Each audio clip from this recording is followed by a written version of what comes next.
এরপরে এই গর্তের ভিতরে রাসূল সাল্লামকে পাহাড় ফেটে দেখেন, পুরা পাহাড়টা কোথাও ফাটা পাবেন না, শুধু এই জায়গাটা ফাটা পাবেন।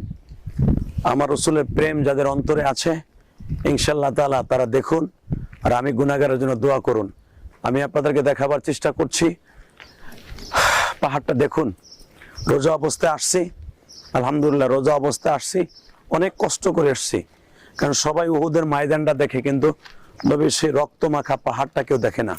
এদের সেই পাহাড়, যেই পাহাড়ে আমি 2013 সালে, আল্লাহ শুকুর 2009 সালে 2004 সালে আমি ওই গর্তে উঠেছিলাম।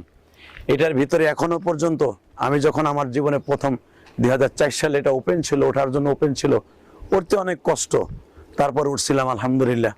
আল্লাহ উঠাইছিলেন। এখন তো তার কাটা দিয়ে বেড়া দিয়ে দিয়েছে, উঠতে নিষেধ। ইচ্ছা করলে আমরা উঠতে পারি, কিন্তু পুলিশ আমাদেরকে অ্যারেস্ট করে ফেলবে। এই জন্য